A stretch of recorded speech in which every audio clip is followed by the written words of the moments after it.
Morning class. Is this room 100? 101? 101.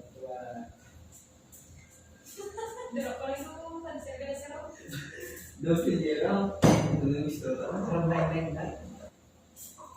Okay. Good morning class. Morning, sir. Is this room 101, right? Yes. Okay. Okay. So I will introduce myself. I'm a substitute teacher and I'm formerly student teacher in this subject. So I'm Jadil William from Central Philippine University and I'm taking up physical education, which is the subject matter for this lesson. Okay. So first, let's start our class with opening prayer. I will may you please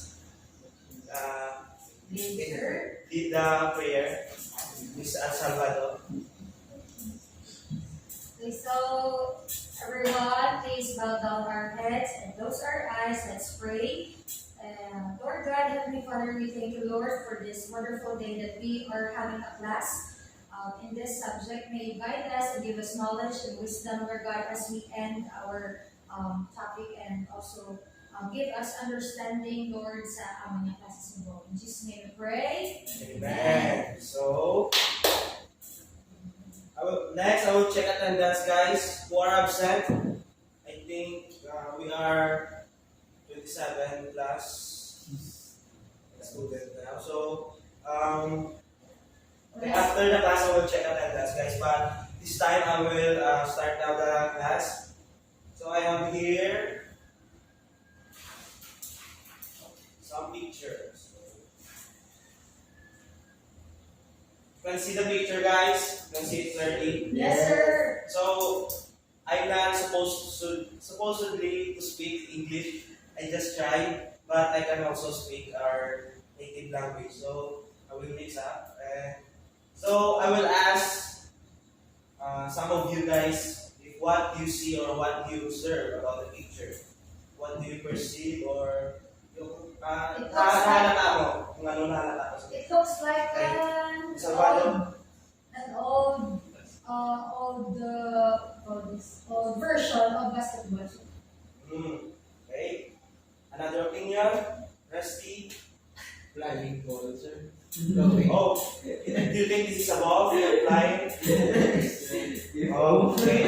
It looks like a basket. Probably a basket. Okay, Mr. Gunay. I see that the ball is like that one, and there's like a basket, sir, and there's a post thing, then the basket, and there's no board. So Okay. Yes, right. This is a basket and this is a ball. This ball we cannot see now in the present because this the old one is considered as stitches. yes, sir. And so this time, let's know about this picture while we go on in our lesson. So, I will introduce our topic today. It's about basketball. So our subject matter is about physical education, which is the subtopic is basketball. And so let's define what is basketball. Okay, can someone read for us? Okay, Christian Gunay, you read. A game played between two teams of 5 players on a rectangular court in which goals are scored by throwing a ball through a netted hoop pitched above each end of the court. Alright, so the game basketball, guys, is composed with 5 players. And each team composed with 15 players, but in the court, while the play is begun, there's a 5 players each team. So they compete 5 and 5. And yes, the goal of this sports, the objective of this sports is to shoot the ball in the hoop, right? Yes, sir. Then when they shoot the ball, they counted and scored. So, next. Okay. Let's talk about the history of basketball. Okay, can you read, Julian? History of basketball. The game was invented by Springfield College instructor and graduate student James Naismith in 1891. Okay. So did you know, guys, the game basketball was invented from America, and it is invented by James Naismith during 1891. So during 1891, that is already published all the rules and regulation, everything.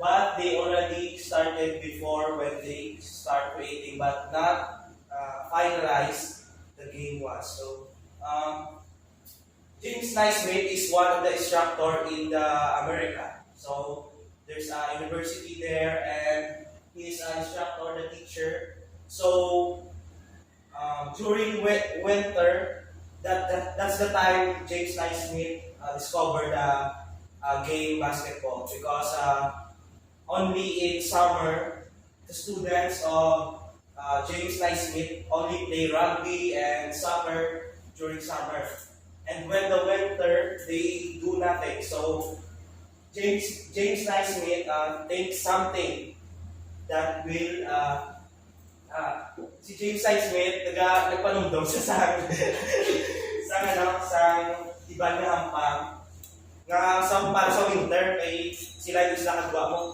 Sir, can I Yes. May I go, sir? Okay. Sige, transfer. So I will continue while someone go. Okay.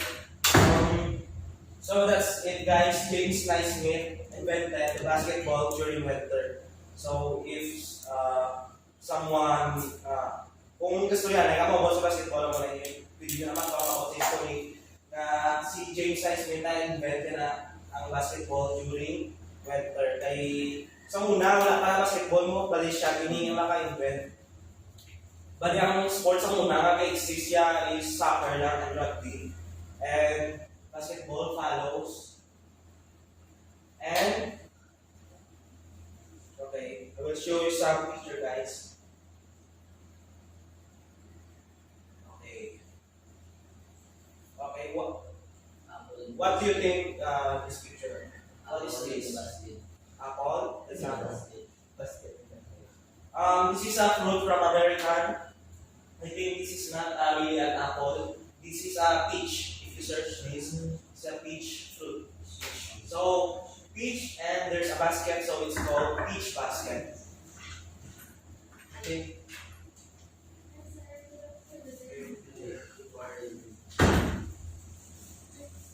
Why are you late?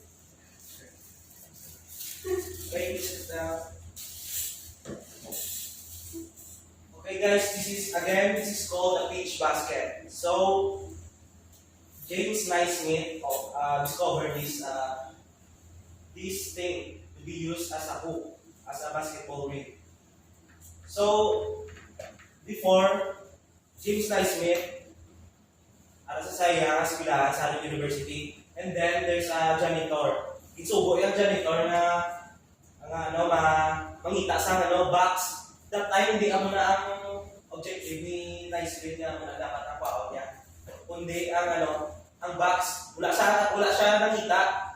Ang ginsubo niya mangita ang janitor. So ang janitor ginabalan ni James ang janitor na mangita sa basket yung daw nato sa daw isyutan sa basketball na game. So nakita ang janitor, so nalibot ang janitor, and then wala sa may nakita, ang nakita niya lang muna. So gidalaya lang, instead nga wala sa dalon. So gidalaya na kay James Naismith. So, diba ako na James Naismith, ako na yan So kung in the present time, kung ang gidala sa janitor to that time, box nga, siyempre mo sila box, mayroon ako na, dumay-dulo sa naman. So naka-square na to rin subo. O ang gidala ni So did you already heard about that? Yes, sir. Okay. Really? Yes, sir. Wala information? So ang history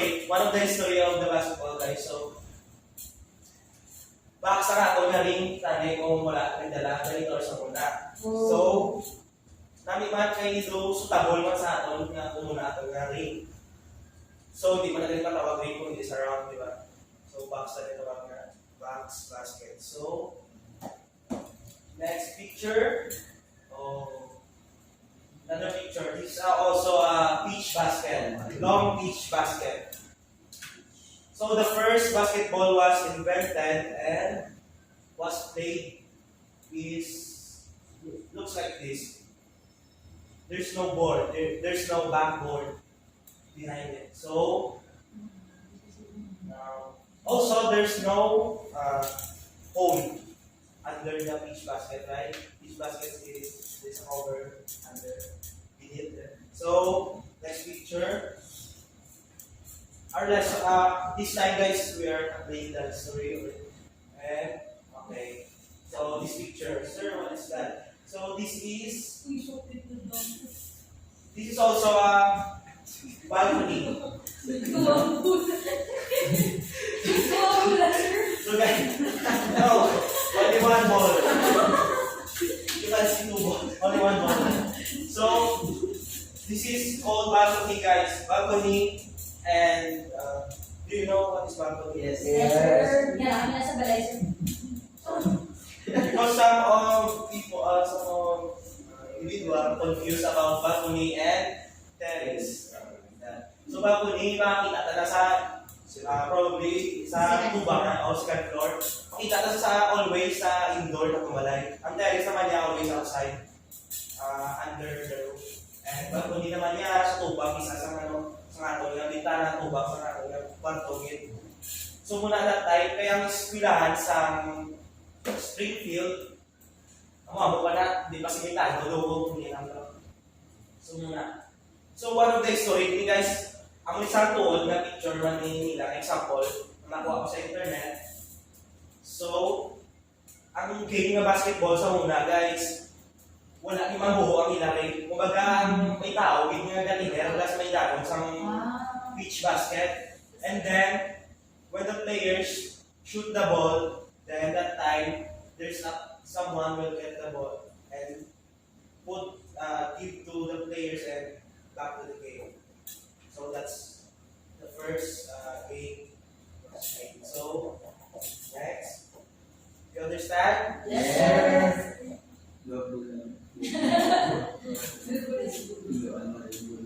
So next topic is about basketball court. So you can see, guys, this is the first picture. This shows the layout of basketball court. Right? There's no design. It's only a layout. And another example of basketball court, we have the live basketball court. Even though it's a picture, but it looks like live. They are playing. That's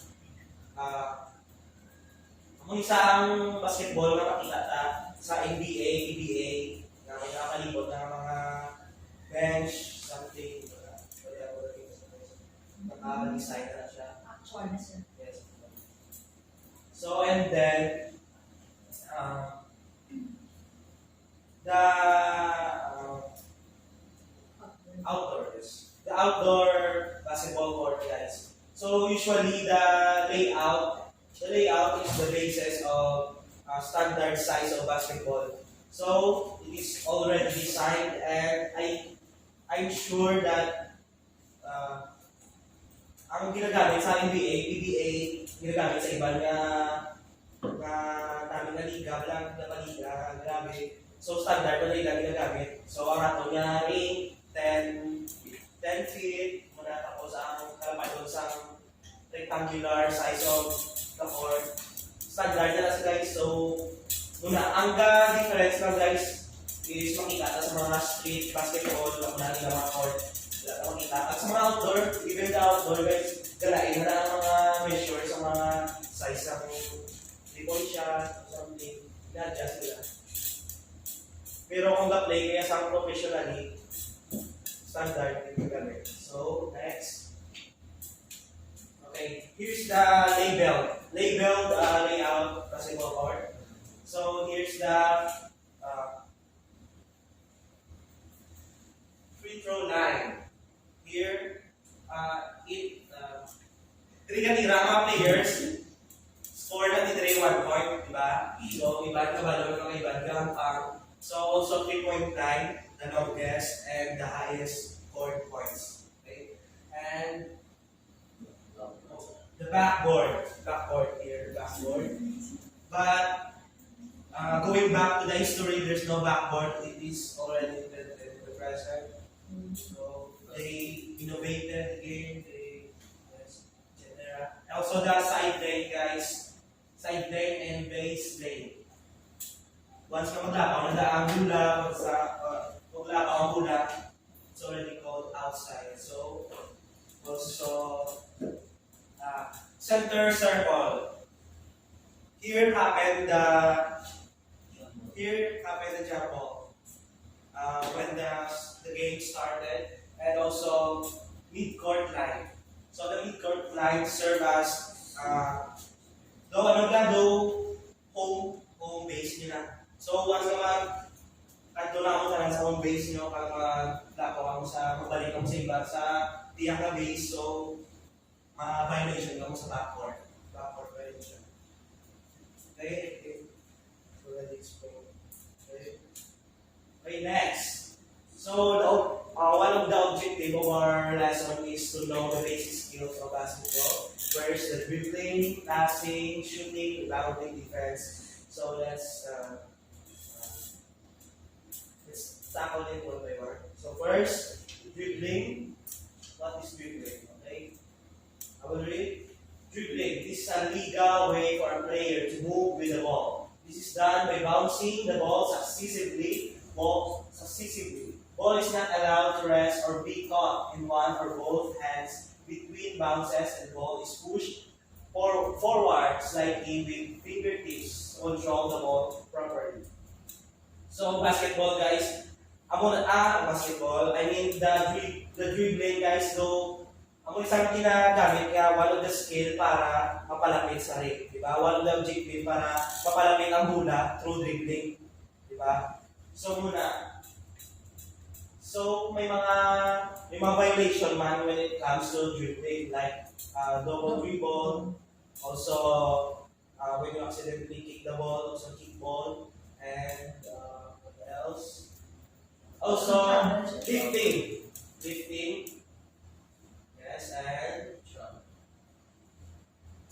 Yes, also travel. When you cannot do the dribbling properly, you can violate by the traveling, okay? And another, okay. Now let's know what is the kind of dribbling. What are the kind of dribbling? So there is a high and mid, low dribbling. So I have here visual aids for you guys. So I prepared. Okay. So the kinds of dribbling, there's a high dribbling. So this is the example of high dribbling. It's above the shoulder, and mid dribbling. It's only in the hips, and also the low dribbling is commonly you can see in the knee, lower knee, and also alternate. Alternate. Right and left dribbling. So exchanging the ball to your hands, like right and left, and crossover dribbling. Crossover dribbling is the more complex style of dribbling, because you have many style to cross over the ball between your body, between your leg or something. You can behind the back or something. That's crossover. And another. Okay, let's jump up to passing. So what is passing?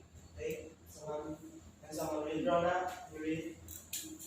Passing. The distance the ball has to travel at the position in which the ball is caught often determines the choice of pass. Right. So also passing helps us to fulfill the objective to shoot the ball. This is to travel the ball, guys. You can pass every time without dribbling, we can pass. But without dribbling, it's easily to steal. Okay? Right? So passing, it helps us to come near to the other ring. So next, the kinds of passing. Say, one of the example is chest pass. So here, this chest pass, bounce pass, and one hand pass. Lastly is the shoulder pass. So you can distinguish, guys, what is bounce pass, chest pass, center of your chest, pass it vertically, or Chest level. chest level, yes. And also the bounce pass, you use the floor to bounce the ball through up to your teammate. So, and also one hand pass, when you're dribbling and when you use only one hand. And shoulder pass is usually used in many times in fast break. Can use because shoulder pass is more on using our force, so we can throw the ball more far. So next, we have shooting, guys. Another skill, another basic skill. But this is, I think, is the most important and is the most fulfilling skills that we can gain and we can adapt in basketball. Because if someone player shoot the ball and got the opportunity to shoot the ball, they are happy and fulfilled, right? So it's the most common objective of the game, just to shoot the ball and to gain score. Unlike with passing and dribbling, you cannot have the score. So shooting, when you're ready to it, Shooting. Push the ball up and toward the basket. Your elbow, arms, and hands, the one attempts to move and shoot all point toward the basket. The basic pattern of shooting is those of throwing, and there are many types of following through or shades. right? So in shooting, guys, there are proper shooting, and also many kinds of players have their own shoot styles. So, but there is a proper of shooting demonstration of shooting. You only use your fingertips here to guide the ball, not The palm. not the palm. So mostly it's always aligned here. And your left hand only is a guide, not helping you to push the ball upward. So yes, okay, let's jump up to the kinds of shooting. So the set shot. Okay. Here's the set shot, guys. Set shot, guys, is just a normal shot. When you are comfortable in your place and you are not doon di ka lang kabado, lang ka na sa tao-tao, yung makira, ka lang simple. Na yung iba, na dumagod na yan, tapos lang makira. So also jump shot. This is a more complex shot because you have to jump in order to someone isa ang mga players yung gamit ng jump shot kung may gabantay, siyempre makauna sila lumpat, hindi sila makabot. And also hook shot, guys, is most played by the center player, the big players in the team. So they are the one who do always the hook shot. So also the dunk. Okay. Also dunk. You know dunk? Yeah. Okay. We lift the ball very near and close to the hook. And also the layup. So layup is also more complex.